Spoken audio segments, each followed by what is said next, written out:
সময় কত বিচিত্র হয়।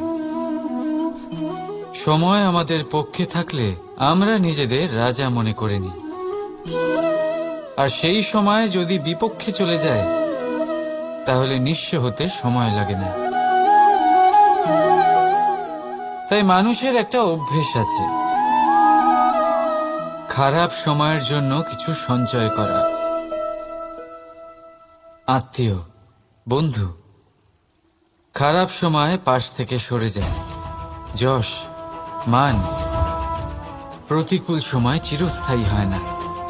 তাই মানুষ মনে করে অর্থ সঞ্চয় করাই শ্রেয়। অর্থের কোনো হৃদয় নেই যা সময়ের সাথে পরিবর্তিত হবে। সংসার বলে সর্বদা অর্থ সঞ্চয় করতে থাকুন। খারাপ সময় অবশ্যই কাজে লাগবে, কিন্তু আমি বলবো শুভ কর্ম করতে থাকুন, আনন্দে থাকুন, নিজের ওপর আর ঈশ্বরের ওপরে বিশ্বাস রাখুন। খারাপ সময় কখনো আসবেই না। রাধা রাধা। প্রকৃতি মানুষকে এক বিশেষ শক্তি দিয়েছে, অন্য জীবের থেকে বেশি শক্তি দিয়েছে। স্মরণ শক্তি।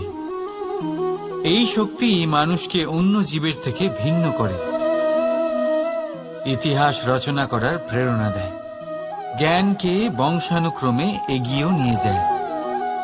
আর যারা ভুলে যান, অধিকাংশ সময় তারা উপহাস আর দয়ার পাত্র হয়ে যান। কিন্তু এটাই কি প্রকৃত রূপে সত্য?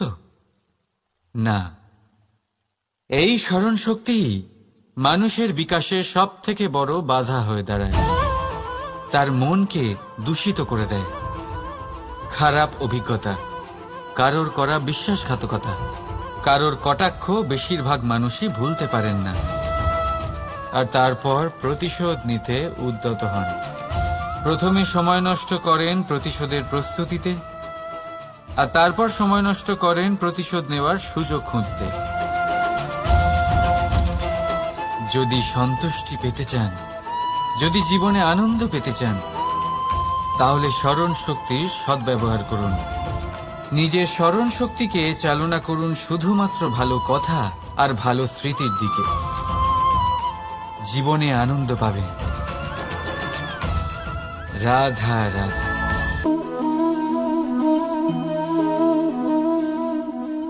আপনার কি মনে হয় আমি কি করছি? আপনি বলবেন আমি প্রদীপ জ্বালাচ্ছি। সঠিক, কিন্তু প্রশ্ন হচ্ছে যে আমি কি আপনাকে বলেছি যে একে প্রদীপ বলা হয়? না। এই প্রদীপ কি নিজেই নিজের পরিচয় আপনাকে দিয়েছে? না। তাহলে আপনি কি করে জানলেন যে একে প্রদীপ বলা হয়? উত্তর হচ্ছে প্রকাশ, যে স্বয়ং জ্বলে অন্ধকারের মধ্যে সংসারকে পথ দেখায়, সেটাই প্রদীপ।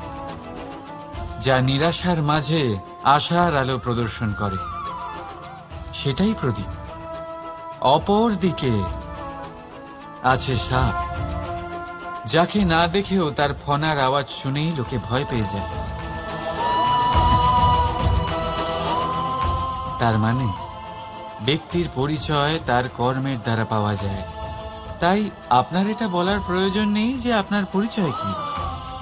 এটা আপনার কর্মই নিশ্চিত করবে যে লোকে আপনাকে প্রদীপ ভেবে ভালোবাসবে নাকি সাপ ভেবে ভীত হয়ে থাকবে।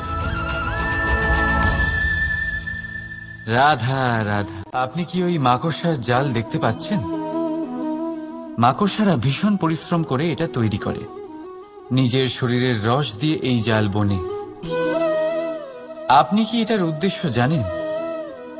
আসলে মাকড়সা এই জালে ছোট কীটপতঙ্গ ধরে তাদেরকে খাদ্যরূপে গ্রহণ করে। কিন্তু আপনি কি এই কথা জানেন যে একদিন মাকড়সা নিজেই নিজের জালে জড়িয়ে মৃত্যুবরণ করে থাকে? বলুন কি করেন আপনি এই জাল দেখতে পেলে? দেখতে পেলেই মুছে ফেলেন এর অস্তিত্ব, তাই না? তেমনি অন্যদিকে পাখির বাসা, পাখিরাও ভীষণ পরিশ্রম করে এটা তৈরি করে। কিন্তু যদি পাখি একদিন এটা ছেড়ে চলে যায়, তাহলেও লোকে এটা নষ্ট করে দেয় না। কারণটা কি? এর কারণ হলো এর নির্মাণ জীবন সঞ্চারের জন্য করা হয়েছিল, নষ্ট করার জন্য নয়। তাই মনে রাখবেন, জীবনে আপনার পরিশ্রম যতই বেশি হোক না কেন, যদি আপনার লক্ষ্য শুভ না হয়, তাহলে আপনারও বিনাশ নিশ্চিত। তাই সৃজন করতেই থাকুন আর মুগ্ধ হয়ে বলুন, রাধা রাধা। মানুষ নিজের পরিবারের জন্য কত কিছুই না করে, দিন রাত পরিশ্রম করতে থাকে যাতে তার পরিবারের প্রয়োজন পূরণের জন্য অর্থ রোজগার করতে পারে। কিন্তু শুধু অর্থ রোজগার করাটাই কি যথেষ্ট? আপনি বলবেন, হ্যাঁ নিশ্চয়ই, অর্থ দিয়ে সব কিছু পাওয়া যায়, বিদ্যা পাওয়া যায়, বাড়ি পাওয়া যায়, ওষুধ পাওয়া যায়, আর কত কিছুই না পাওয়া যায়। এই সব একটা পর্যায় পর্যন্ত সঠিক, কিন্তু একটু মন দিয়ে ভেবে দেখুন, যখন কোনো শিশু অসুস্থ হয়ে পড়ে, তখন সে ওই তিক্ত ওষুধ কেন খেয়ে নেয়? এই জন্য কারণ ওর পিতা সেই ওষুধ অর্থ দিয়ে কিনেছে? না, বরং এই জন্য কারণ তার পিতা যে তার সামনে দাঁড়িয়ে, তার ওপরে তার বিশ্বাস আছে। বিশ্বাস আছে যে উনি তার কিচ্ছু হতে দেবেন না।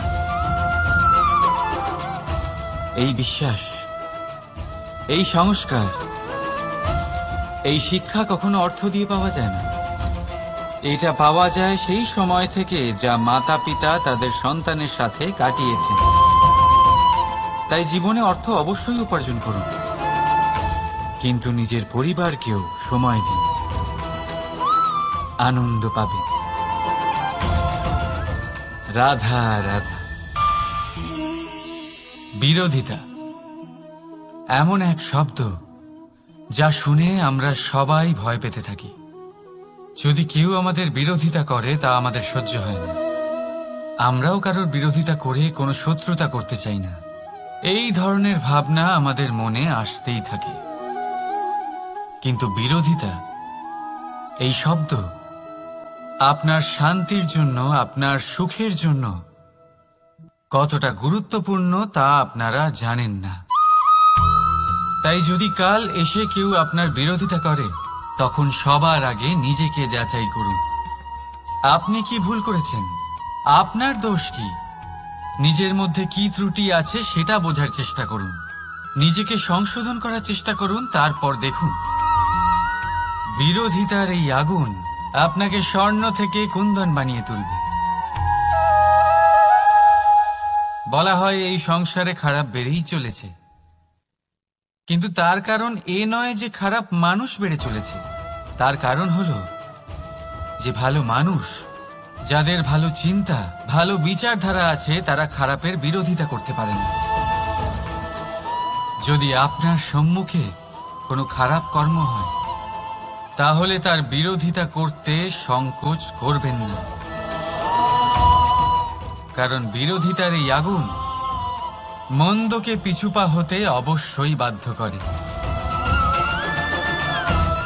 রাধা রাধা। বিশ্বাস, জীবনে বিশ্বাস কতটা গুরুত্বপূর্ণ।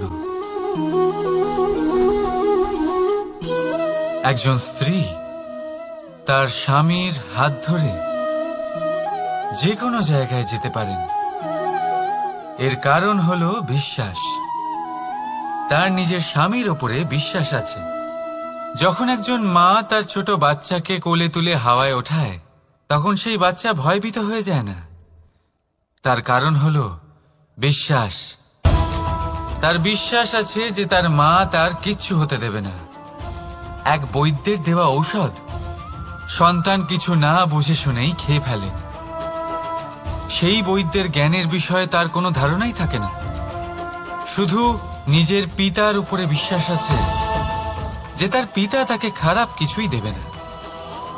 যখন এই সংসারের প্রতিটা বন্ধন বিশ্বাসের উপরে দাঁড়িয়ে আছে, তাহলে কেন এই বিশ্বাসকে আমরা জীবনে আনতে পারি না? আপনি নিজেই দেখুন, এই বিশ্বাস নিজের জীবনে এনে দেখুন, সবকিছু আরো সুন্দর হয়ে যাবে। তাই ভালোবেসে বলুন, রাধা রাধা।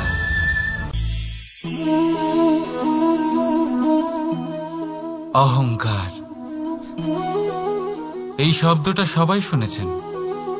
বহু মানুষকে আপনি এটা বলতে শুনেছেন যে ওই ব্যক্তির অহংকার আছে, ওই মানুষটির ক্ষমতার অহংকার আছে, ওই ব্যক্তির নিজের রূপ নিয়ে অহংকার আছে, ওই ব্যক্তির নিজের অর্থের অহংকার আছে, ইত্যাদি ইত্যাদি।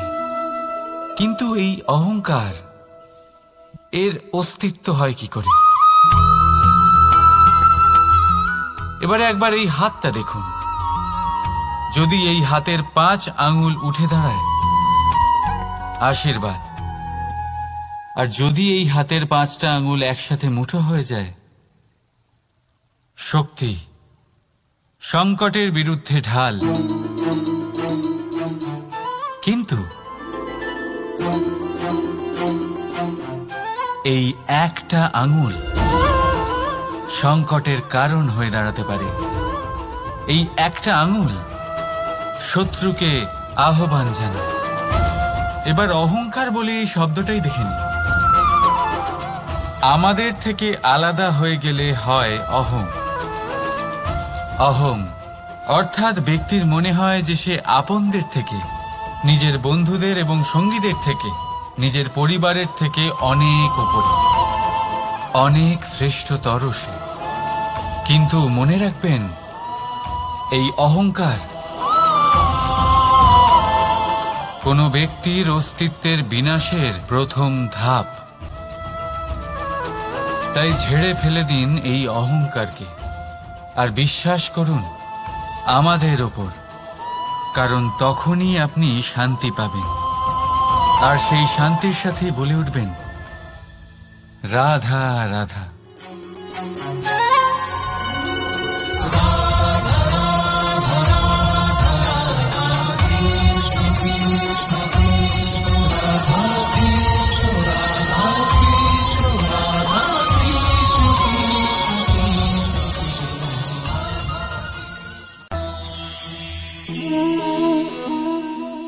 সাফল্য।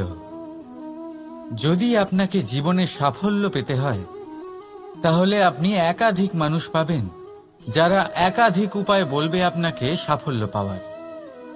দীর্ঘ সময় ধরে পরিশ্রম, চেষ্টা, নির্ধারণ, নিষ্ঠা, এই বিষয়ে ভাষণ দিতে থাকবেন।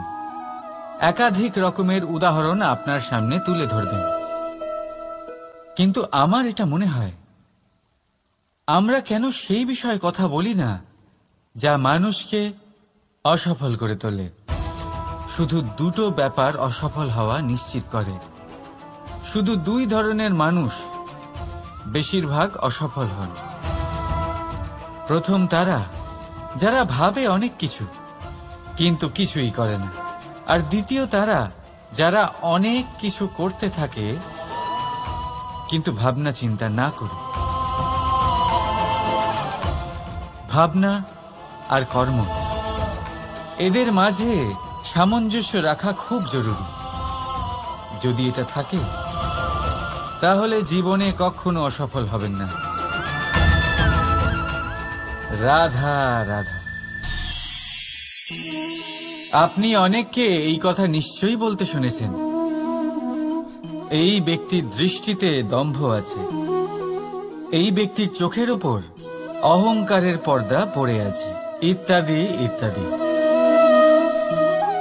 চলুন আমি আপনাকে একটা প্রশ্ন করছি। আপনি দেখেন কি দিয়ে? দৃষ্টি দিয়ে নাকি দৃষ্টিভঙ্গির সাহায্যে? ভাবুন। চিন্তায় পড়ে গেলেন নিশ্চয়ই।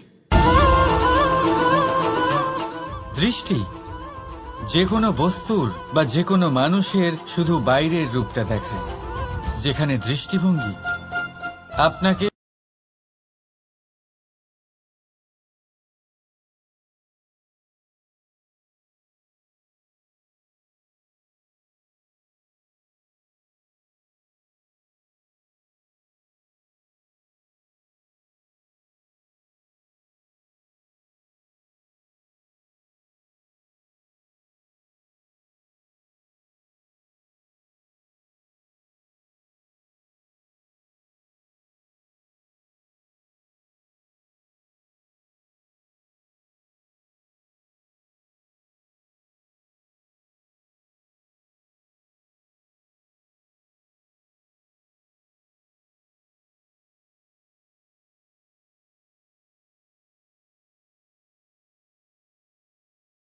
ভগবান ভেবে পুজো করবেন, নাকি ভগবানকে পাথর ভেবে পরিত্যাগ করবেন?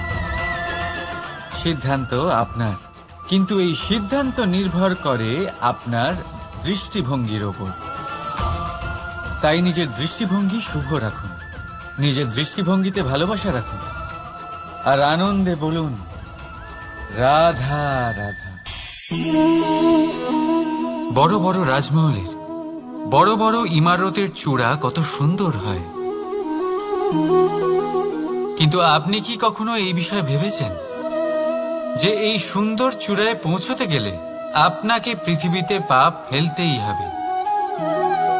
সেই সুন্দর চূড়ায় পৌঁছে দীপ্তি পাওয়ার জন্য আপনাকে একটা কঠিন পথ অবলম্বন করতেই হবে। যদি আপনি কোনো কঠিন পথে না গিয়ে এই পৃথিবীর সাহায্য ছাড়াই শুধু উচ্চতার দিকে অগ্রসর হতে থাকেন, তাহলে সর্বদা অসফল হবেন। সেই জন্য নিজের স্বপ্ন পূরণের এই যাত্রাতে নিজের পথ কখনোই হারাবেন না, নিজের পথ থেকে সরবেন না। যদি এমন করেন তাহলে তো আপনার স্বপ্ন পূরণ হবেই না, তার সাথে আপনি নিজের পথও হারাবেন। রাধা রাধা। কৌতুক অর্থাৎ হাসি, এটা জীবনে কতটা গুরুত্বপূর্ণ। আমরা সর্বদাই হাসতে চাই, আমরা সর্বদা অন্যের মুখে এই হাসি দেখতে চাই। কিন্তু এই কৌতুক অনেক প্রকারের হয়, আর এই কৌতুকের ভিত্তি কি সেটাও খুব গুরুত্বপূর্ণ। কৌতুক কেবল তখনই পাবেন যখন তা শুদ্ধ মন থেকে আসবে। কৌতুক তখনই পাবেন যখন তা সামনের জনকেও হাসিয়ে তার কষ্ট হরণ করবে।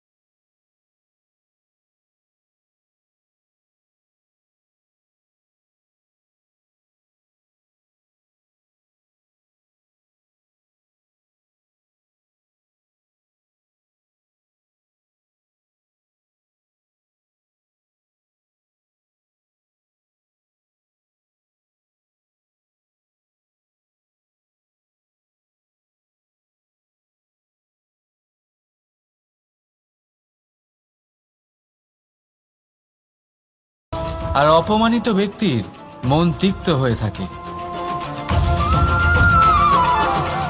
তাই মনে রাখবেন যে এই কৌতুক যেন কৌতুকই থাকে, তা উপহাস বা কটাক্ষ না হয়ে যায়। রাধা রাধা। মানুষ, এই শব্দের সূচনা হয় মন থেকে, আর সেই জন্যই হয়তো আমাদের এই মন এতটা গুরুত্বপূর্ণ। এবারে দেখুন না, আমাদের মনই সবকিছু চালনা করে।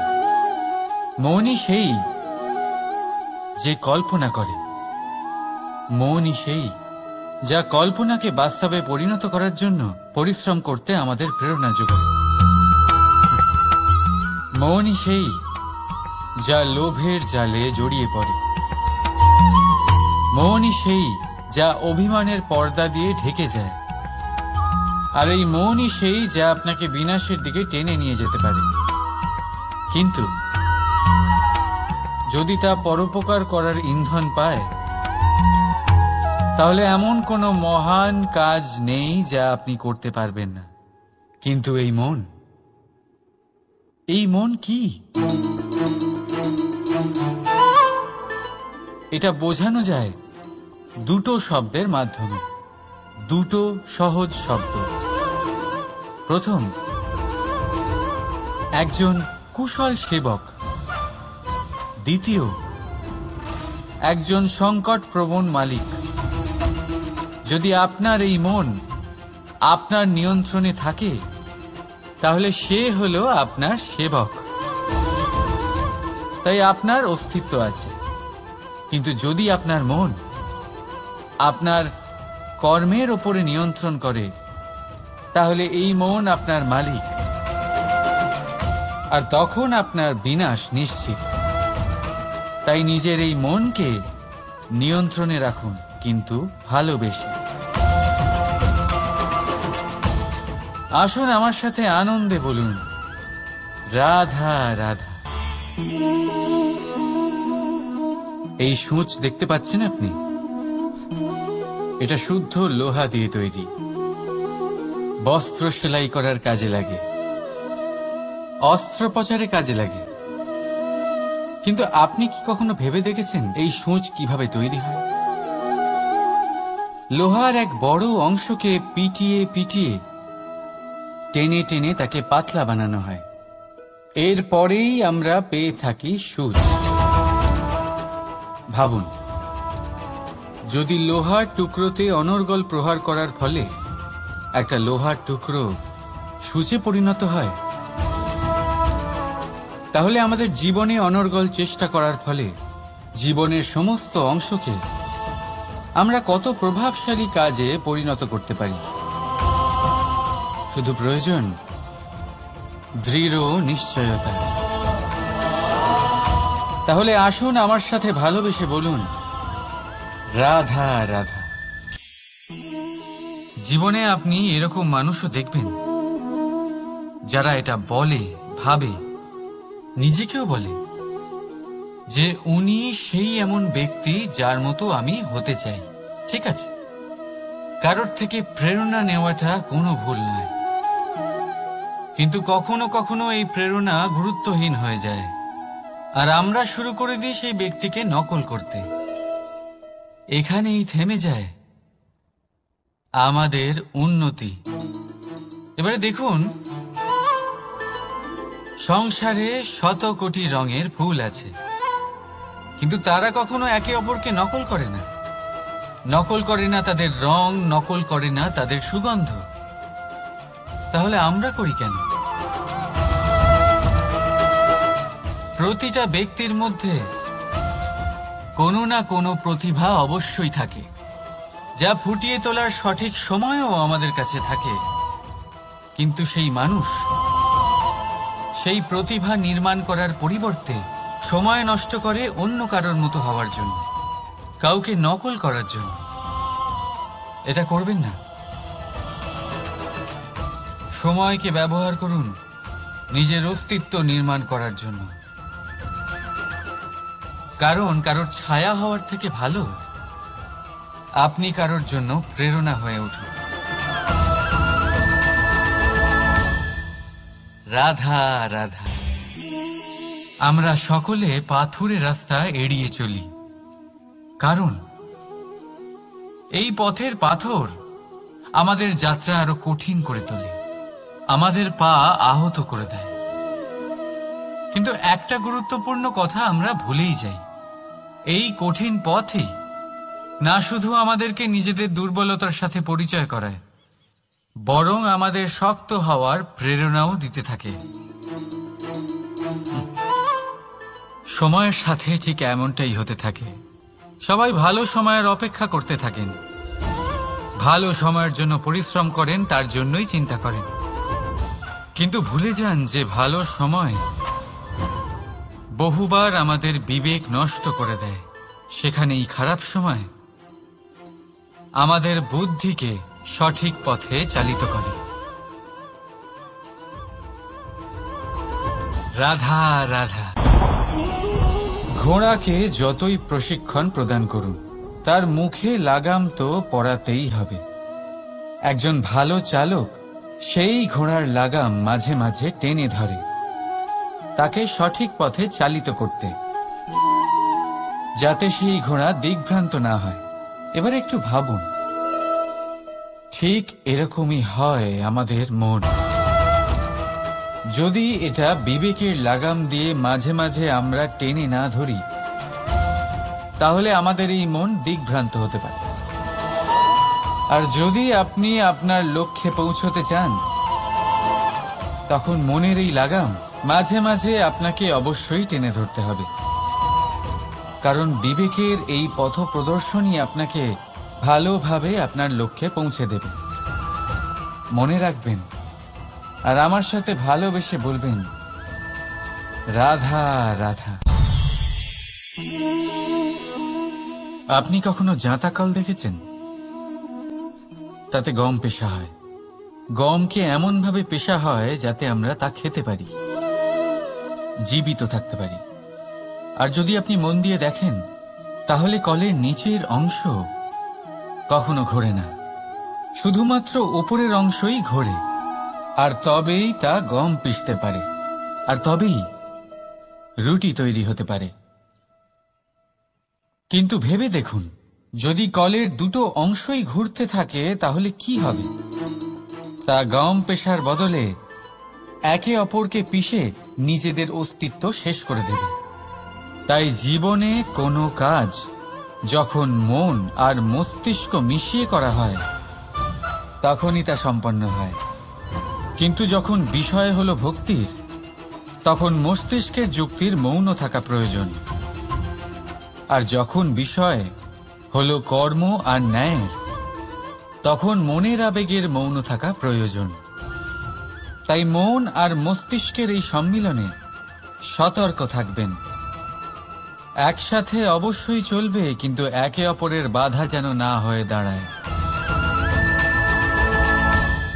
রাধা রাধা। আমি একটা এমন শব্দ যার অনেকগুলি মানে হয়, যার আসল অর্থ হল অহং।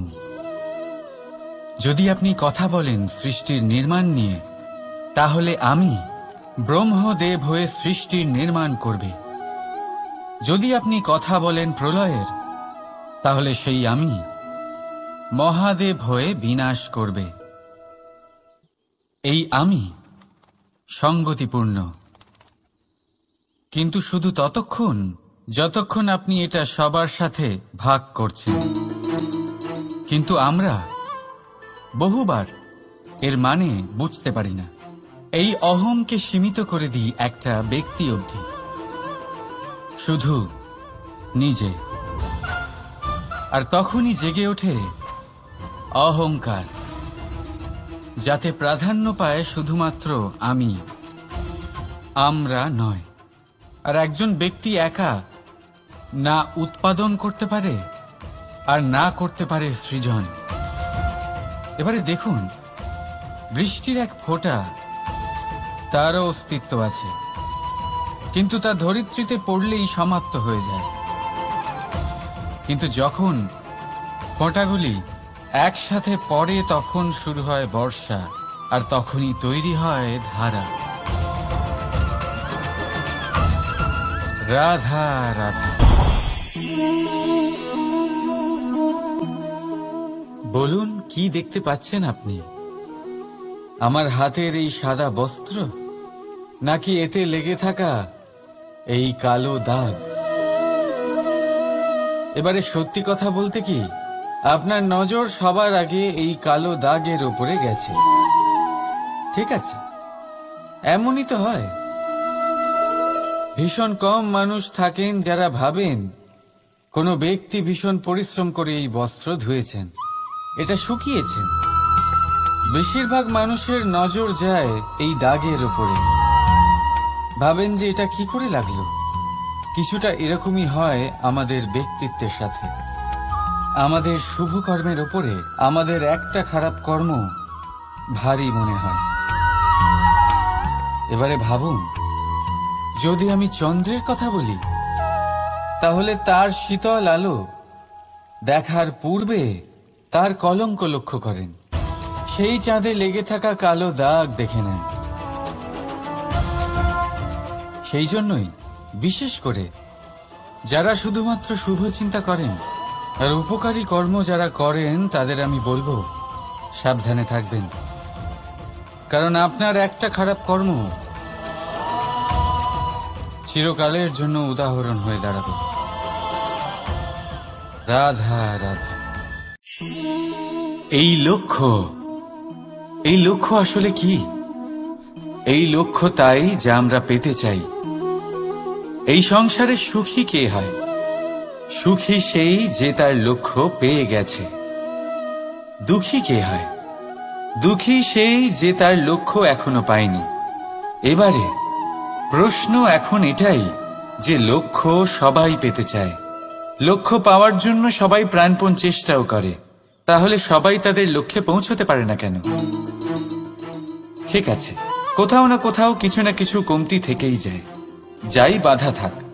আজকে আমি আপনাকে একটা উপায় বলবো এই লক্ষ্য পাওয়ার জন্য।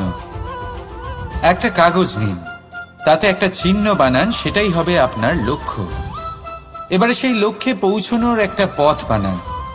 এবারে এই যাত্রাকে ভিন্ন ভিন্ন ভাগে বিভাজন করে দিন। এবারে এটা হলো আপনার পরিকল্পনা।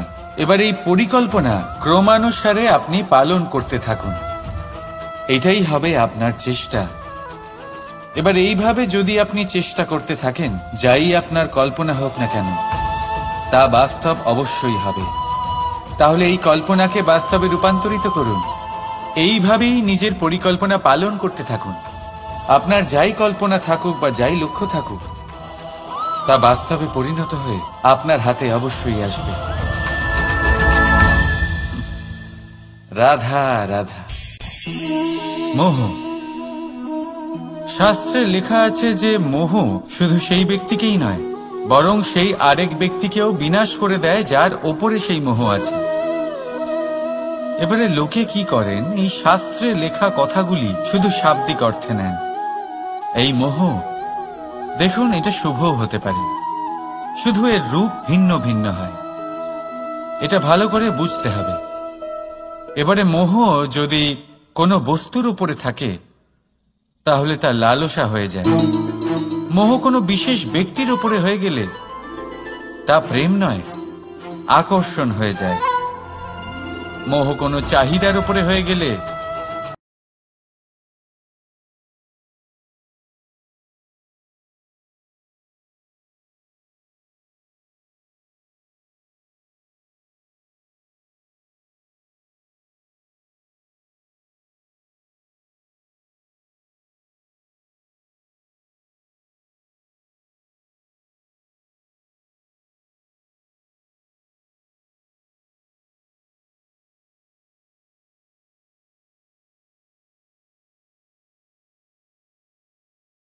চাইবেন। ভেবে দেখুন, সিদ্ধান্ত আপনার। রাধা রাধা। বাবার এক মিত্র ছিলেন, বড়ই দুঃখী ছিলেন, বিপদে পড়েছিলেন। কি করবেন? ব্যবসা ভালোভাবে চলছিল না, বাড়িতে শান্তি ছিল না, সমস্ত জায়গায় ক্ষতি হচ্ছিল। তাই উনি একজন জ্যোতিষীকে দেখালেন। জ্যোতিষী বললেন, আপনার যে বাড়ি আছে সেটা আপনার জন্য অশুভ, আপনার এই বাড়ি পাল্টে ফেলুন। উনি বাড়ি পাল্টে ফেললেন, তবুও ওনার সমস্যার সমাধান হল না। তারপর একজন জ্ঞানী ব্যক্তি ওনাকে বললেন যে আপনার জামা কাপড়ের যে রং সেটা বিপদকে আমন্ত্রণ জানাচ্ছে, এই জামা কাপড়গুলিকে পাল্টে ফেলুন। উনি সেগুলো পাল্টে ফেললেন, তাও সমস্যার সমাধান হল না। আবার একজন জ্ঞানী ব্যক্তি বললেন যে আপনার আশেপাশে যে মানুষজন রয়েছে তারা এটা চায় না যে আপনি সফল হন, তারা আপনার ক্ষতি চায়, তাদের সাথে সমস্ত সম্পর্ক ভেঙে ফেলুন। তো উনি সম্পর্ক ভেঙে ফেললেন, কিন্তু তাতেও ওনার জীবনে কোনো পরিবর্তন এলো না। তার মানে তিনি বাড়ি পাল্টালেন, জামা কাপড় পাল্টালেন, সম্পর্ক পাল্টালেন, যেটা পাল্টালেন না তা হলো স্বভাব। এই যে স্বভাব, এটা অত্যন্ত গুরুত্বপূর্ণ। এই স্বভাবই আপনার ব্যক্তিত্ব তৈরি করে। তাই নিজের স্বভাব শুধরে ফেলুন, তাতে ভালো পরিবর্তন আনুন, সবকিছু ভালোই হবে। রাধা রাধা। ক্রোধ। লোকে বলে যে এই ক্রোধ পাপেরই মূল, কিন্তু সত্যি কি এই ক্রোধ পাপের মূল?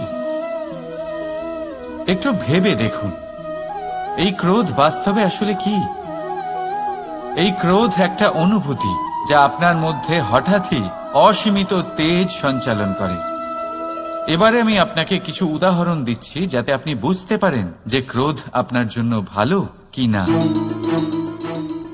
যদি কারোর সাথে অন্যায় হয় আর এটা দেখে আপনার ক্রোধ হয়, আর এই ক্রোধ আপনাকে তার সাহায্য করতে প্রেরণা যোগায়, তাহলে এই ক্রোধ অবশ্যই ভালো।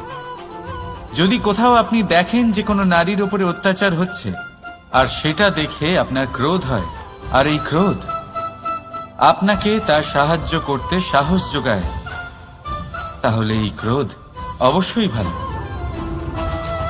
যদি এই সংসারে কোথাও আপনি কোনো অনৈতিক কাজ বা ছলনা দেখেন, আর আপনার তাতে ক্রোধ না হয়, কিছুই অনুভব করেন না, তাহলে এটা কাপুরুষতা। তার মানে এটাই যে আপনি আপনার মনুষ্যত্ব হারিয়ে ফেলেছেন। তাই এটা বোঝার চেষ্টা করুন, আপনার ক্রোধের তেজের ব্যবহারের ওপরে নির্ভরশীল হল এই ক্রোধ আপনার জন্য পাপের সমান, নাকি এই ক্রোধ আপনার জন্য পুণ্যের স্থাপক। রাধা রাধা। অভিমান, আত্মসম্মান, অহংকার, দেখতে গেলে এই তিনটি শব্দ ভিন্ন ভিন্ন, কিন্তু এর মূল আধার একই, আত্মসম্মান।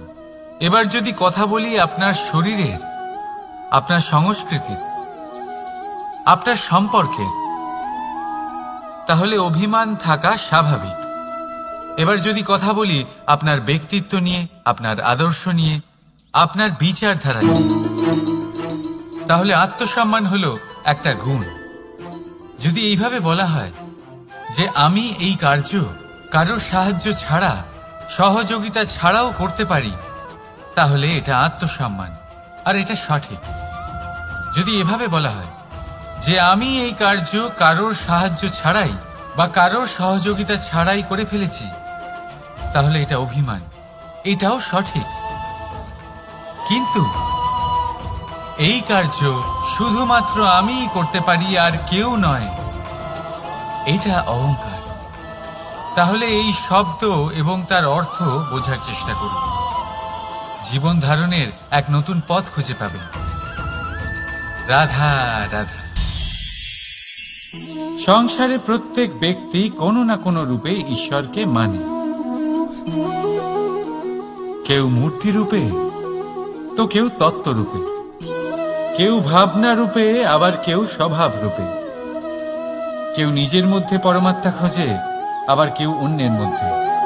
কারোর কাছে জ্ঞানই পরমাত্মা। সংসারে প্রত্যেক মানুষই কোনো না কোনো রূপে তার ঈশ্বরকে পেয়েই যান। কিন্তু একটা কথা বলবো, ঈশ্বর প্রথমেই নিজের একটা স্বরূপ পৃথিবীতে আপনার কাছে পাঠিয়ে দিয়েছেন। সেই স্বরূপ হল আপনার মাতা, আপনার মা। সেই মা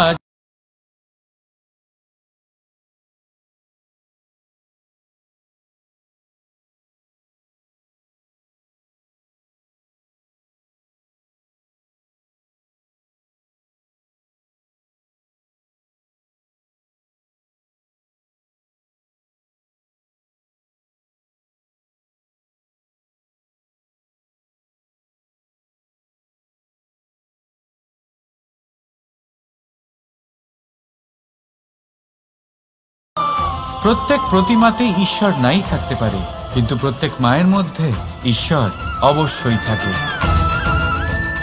রাধা রাধা।